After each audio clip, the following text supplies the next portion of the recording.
Good morning everyone. Today we are going to discuss about the Quad and the Indo Pacific region. So recently the Quad held its foreign ministerial meeting on 26th of May. So we'll discuss about what is Quad, what is its significance and how it affects the Indo Pacific region and India. So let's start with the Quad.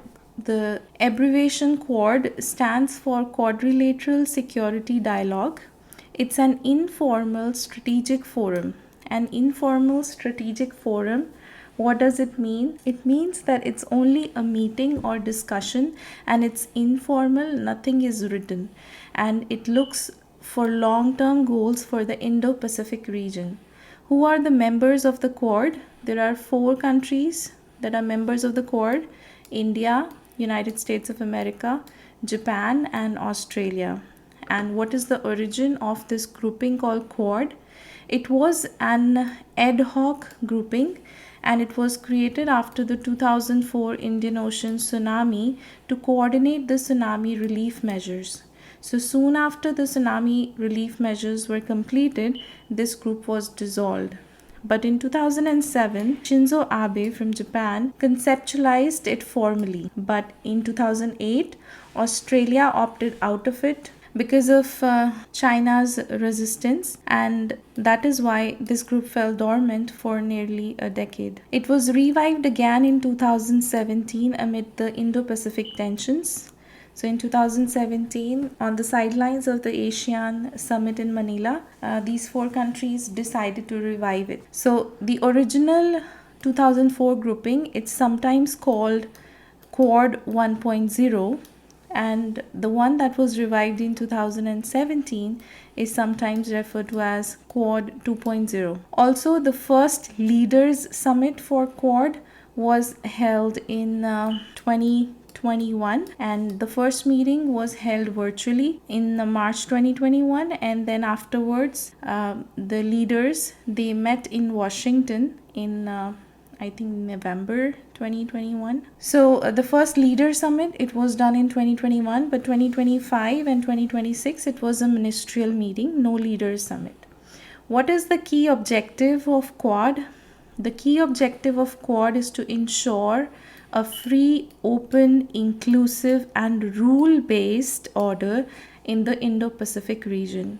So rules-based order means rules-based order was basically an order or rules or laws or practices that were established after the World War II. And it has some core principles like all the states are sovereign, we have to respect the human rights. If there is any conflict, it should be solved through diplomatic channels instead of having a war or aggression. So all of these means rule-based order, which was established after the World War II. So this is one of the key objective of the Quad, is to ensure that the trade is free, open, inclusive. It includes all the small islands as well in the Pacific region, and the order is rule-based order and it's democratic. That is a strategic vision for the Indo-Pacific. So strategic vision means nothing but a long-term vision for the Indo-Pacific region. So this is the Quad. Now, does it have any headquarters? No, it does not have any physical headquarters. There is no secretariat and there is no permanent decision-making body. So it is just a partnership or a dialogue or informal meetings that is happening between these 4 countries. Now, where does India stand in all of this? So if you look at this picture, you will see the red line. It denotes the formal treaty ally. Formal treaties means these are written agreements and it would be legally binding. Whereas the blue line means the strategic partners. That means it's only based on cooperation, agreements, but there is nothing in written or nothing which is legally binding. And if you see carefully in this image, US and Japan have a treaty, US and Australia have a treaty, but India, on the other hand, does not have a formal treaty with either of them. So it only has strategic partnerships with USA, Japan, and Australia. So there is no written agreement, there is no formal treaties. in between India, US, India, Japan, or India, Australia. Now, why is Quad important? You might have heard of the string of pearls theory. So it means that China is trying to contain India around the sea by developing ports, by establishing military bases. It has a port here, Chabar port in Pakistan, one port in Sri Lanka. So it is trying to cover India from all sides. So that is the string of pearls theory. In the backdrop of string of pearls theory and the trying of China to control the Indo Pacific region through militarization, China is trying to control certain islands in the South China Sea. There is a dispute going on for the islands. So because of China's expansionism, the Quad becomes really important. But you have to note it here that it's not explicitly said that Quad is for containing China. It's only cooperation in certain sectors like maritime trade, regional stability, supply chains, its economic importance like critical minerals cooperation, semiconductors and technology collaboration, the security importance of illegal fishing, naval exercises, surveillance. So all of these are outlined by Quad, but nothing is explicitly said that this Quad grouping is to contain China. So किसी ने भी साफ साफ ये नहीं बोला है किसी भी देश ने कि ये चाइना को कंटेन करने के लिए है. It is only cooperation and partnership. लेकिन जो वो वर्ड्स यूज़ करते हैं, the words that they use like they use the words like to ensure free, inclusive, and to prevent coercion in the sea routes. So all of these words indicate indirectly that somehow it tries to contain Chinese aggression or militarization in the Indo-Pacific region. So all of these points, the importances, the strategic importance, that is the long-term importance of Quad, economic importance for the region, and the security importance for the region, we'll discuss it one by one. But in short, what is the long-term importance? It will protect maritime trade routes. So Indo-Pacific region has some of the most important sea routes. So we have to protect them. We have to strengthen the regional stability. So that is why it becomes important. It will also promote resilient supply chains. So just in the context of Iran war, the supply chains were disrupted in case of oil or fertilizers. So Quad wants to ensure that the supply chains are resilient enough if there is a war or any other situation. And to counterbalance growing Chinese influence, remember this is not explicitly said that it will counterbalance Chinese influence, but the experts or the writers think that it is. Economic importance, critical minerals cooperation. So in the Indo-Pacific region, we can extract or mine critical minerals, process them, recycle them, and currently like China is the one who is controlling all of this.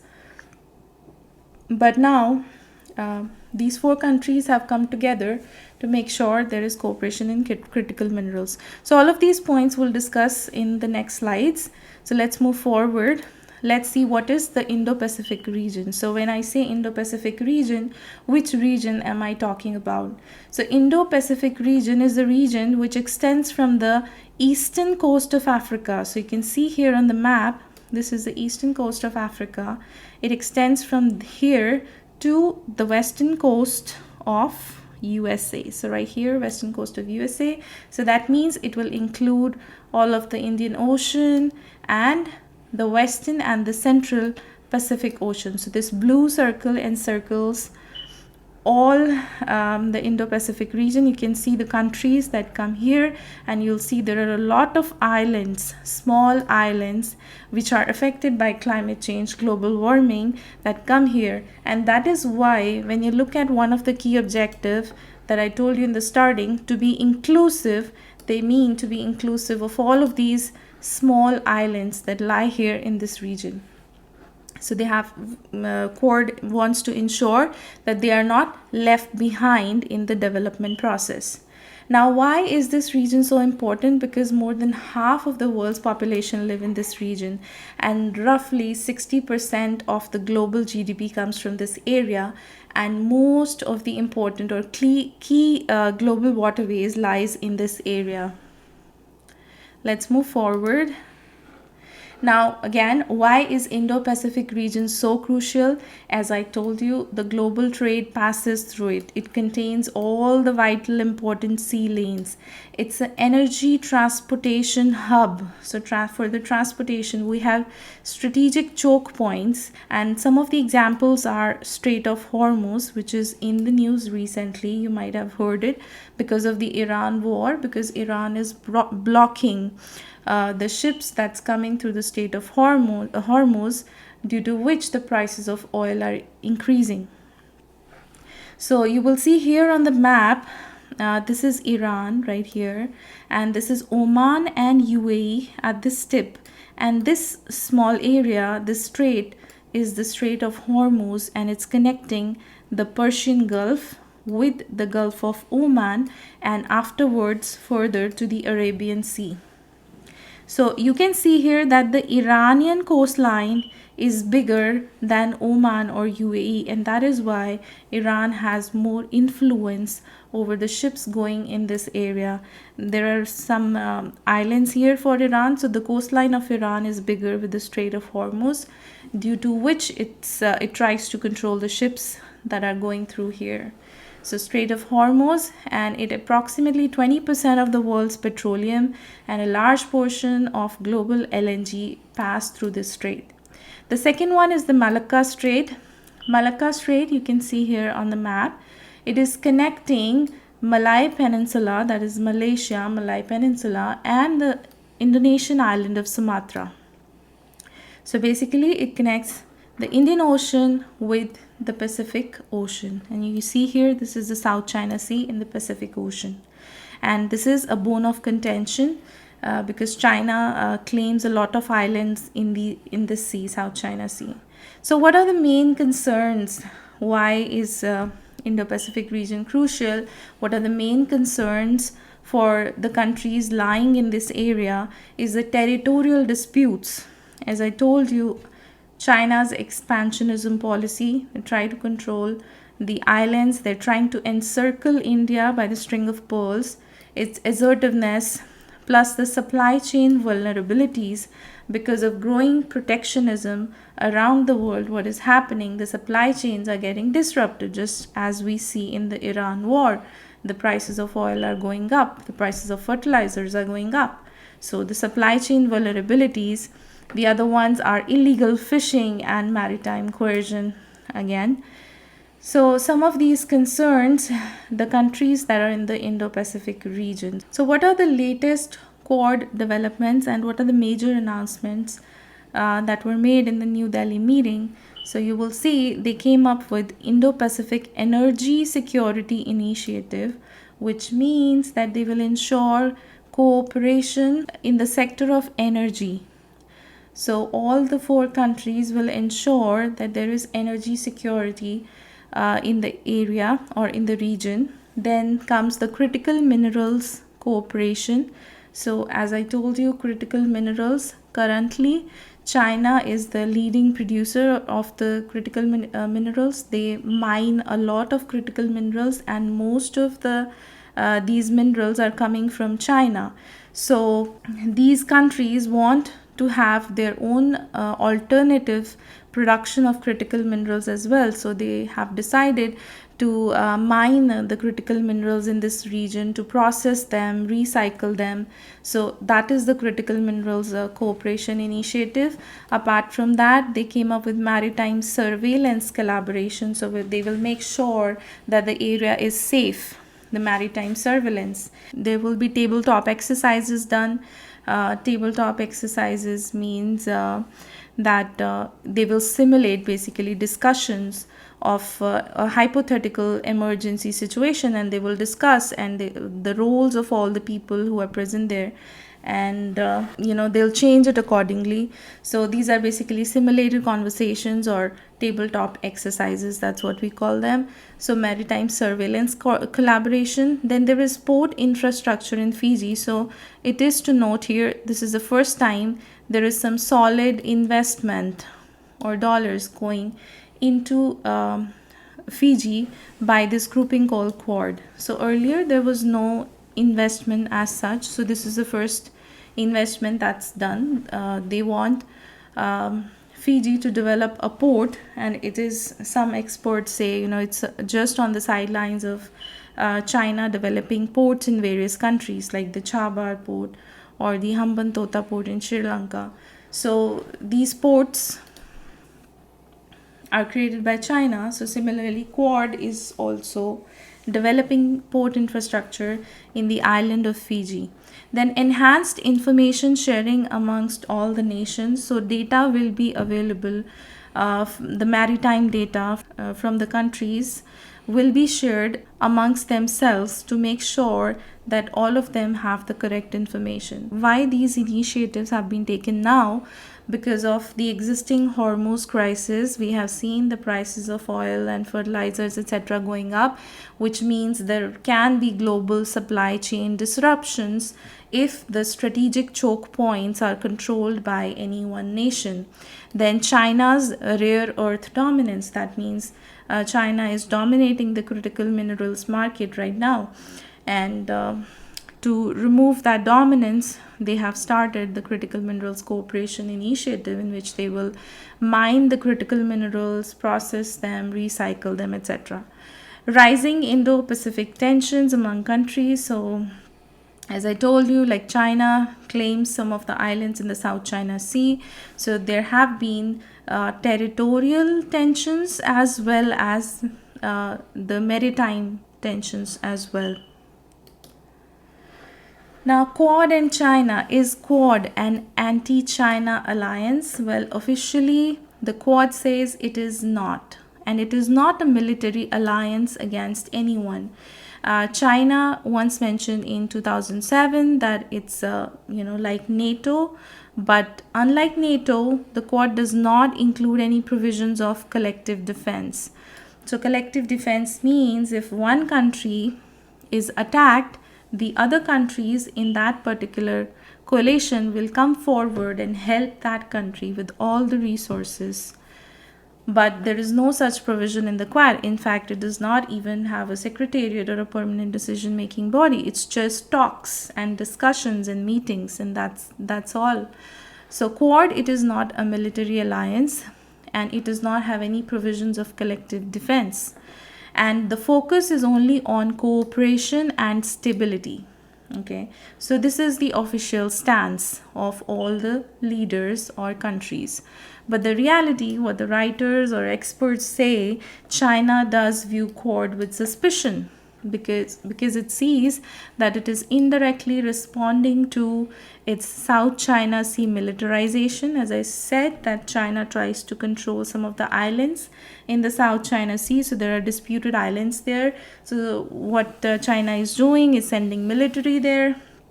So South China Sea militarization, it is indirectly responding to that, because in their key objective, they say no coercion, no economic coercion, no militarization, only free, inclusive, peaceful and open inclusive trade, and also it should be democratic, plus the supply chain dominance. Because of the critical minerals initiative now. So China warned against the bloc confrontation. That is the reason Australia once in 2007 backed out, but then in 2017 the four leaders of the countries, they decided to revive it again. So officially, no, it is not an anti-China alliance. So what are critical minerals? We were talking about the critical minerals. So you might have heard about the lithium batteries. So lithium, all the rare earth elements, cobalt, nickel. And where are they used currently in the industry? They are used in the electric vehicles. They're used in the batteries, in the defense equipment, in the semiconductors, and the renewable energy technologies. So that is why critical minerals are so important. And you see an article here that shows that there are growing concerns about lithium shortages. And as I said, that this part, the critical minerals, China has a dominance over the rare earth elements. And to make sure that there is no more dominance, that's why this critical minerals cooperation program has been started. So Quad's goal is to reduce dependence on China, build resilient supply chains, make sure the transportation is good, joint investment framework, so all the countries can put together money, so joint investment to make sure that there is no shortage. And then Quad plans the investments worth nearly $20 billion in supply chains. And the other part that we discussed was maritime security. How will Quad ensure the maritime security? So the initiative called the Indo Pacific Maritime Surveillance has been started. So they will collaborate, they will real-time track the vessels, they will try to combat illegal fishing, prevent the trafficking in the sea. Then they will ensure disaster response coordination and maritime domain awareness, which means they will share all the information what is happening in the sea with all the countries. Why? Again, it's important because 90% of the global trade, it moves through sea routes. So it's important to make sure that these sea routes, these vital sea lanes, are secure and safe. Now, what are the challenges before Quad? So broadly, we can divide the challenges into two parts. Internal challenges, it's not an organization, it's just a forum. So internal challenges and external challenges. What are the internal challenges? The different priorities amongst the members. For instance, like Trump was not really interested in the Quad grouping earlier, but now he was interested. But there are different priorities among the member states, which is why they cannot align together. Plus, there is a fear of direct confrontation with China, which is the reason why Australia, on the first hand, it backed out. But later it was revived in 2017. But there is a fear of direct confrontation with China because it will make the region unstable. Then US policies uncertainty, as I told you, there is uncertainty in the USA's policy. Plus, there are resource limitations. We do not know what resources are the member states willing to put in. Then, what are the external challenges? Of course, there is pressure from China, diplomatic pressure, because they see it as Asian NATO. Although, as I told you, NATO has a collective defense clause, but this forum, it's not even an organization, it's just a forum, it does not have such a clause.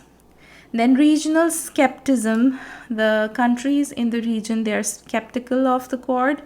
And there are ASEAN concerns as well. ASEAN is the Association of Southeast Asian Nations, and they think that if Quad comes into picture, it might undermine their role or their centrality in the region. And also, for most of the ASEAN member states, China is the largest trading partner, so they cannot afford to upset China. And they also fear that it might lead to regional instability and tension if there is a direct confrontation with China. And then Russia-China proximity is another challenge. Experts, they say that Quad, it must become more focused and outcome oriented, because so far there were no outcomes, although in this ministerial meeting they have come up with a lot of collaborations and there were good outcomes from the meeting. Now, what is India's role in the Quad? So first of all, why does Quad matters for India? So long term, if you look long term, it would balance against China in the region. So strategic balancing against China, one of the main reasons, but it's not explicitly said. What is explicitly said is maritime security in the Indian Ocean, to make sure the sea routes are safe for everyone. Then technology partnerships. because USA, Japan, Australia, they have good technologies. And if there are technology partnerships, India would benefit from that. Plus, the supply chain resilience, it will make sure the prices of oil or does not go up, and the supply chains are resilient enough in cases of war or other uncertain situations. And it can also likely enhance the global positioning for India. For instance, it will enhance the image of India globally, or it can even lead to a permanent seat at the United Nations Security Council, which is a possibility. Now, what is India's approach when it is in the Quad? India has maintained its strategic autonomy. That means it has the freedom to make its own independent foreign policy decisions. Meanwhile, it's balancing its relations with USA, Russia, and China, and avoiding any bloc politics. So it has maintained its autonomy and freedom itself. And at the same time, it's moving from non-alignment to multi-alignment. So from the traditional non-alignment, where it was not aligning with any bloc, India is now actively engaging. Sorry, I'll just go back to the slide. Okay, India is now actively engaging in issue-based partnerships with like-minded countries. For instance, even in Quad, they say we are like-minded democracies. So issue and all the cooperations that you will see or partnerships are issue-based, like critical minerals cooperation, maritime security cooperation, technology partnership. So all of them are issue-based. So it's moving from the non-alignment to multi-alignment. But how multi-alignment? It's involving itself in issue-based partnerships with like-minded countries, and it will help it to diversify the partnerships in the world to navigate a protectionist world, because right now the world is very volatile. So to navigate a volatile world, it will need partnerships with various countries.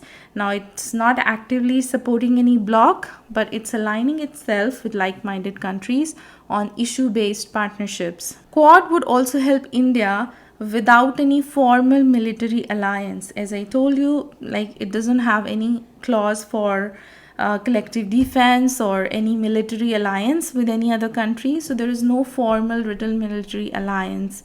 So it will still help because it will focus on practical cooperation rather than a binding military pact. So if it's a formal military pact, it would be binding. But right now, because it's not, there is no such written agreement or pact or treaty or alliance. So India is free or autonomous in that sense, and it's only focusing on basically technology and the economic development of the region and the security of the region. So economic development, security, infrastructure, that's practical cooperation rather than going to form military alliances. So what is the conclusion here? Final takeaway is that Quad now is more than a security dialogue. It's evolving into a broader strategic, economical, technological partnership. It's focusing on making sure that the trade is free, open, inclusive, that the region is safe and secure for maritime trade. So economically, technological partnership, because it's focusing on the critical minerals, mining and processing, and using other technologies from the other nations. So it's a response to the changing global geopolitics. It's also affecting or making sure that the supply chain is not disrupted. So that is why it's a response to the changing global geopolitics, which is moving more towards protectionism nowadays. So its future, it depends on its consistency, whether they could meet together consistently and they could they could follow up on the issues, economic cooperation, maritime coordination, and strategic or long-term trust among the member states. So Quad, it reflects the shift from traditional geopolitics. So we have moved away from the geopolitics to geoeconomics. Now it's all about trade and supply chain diplomacy.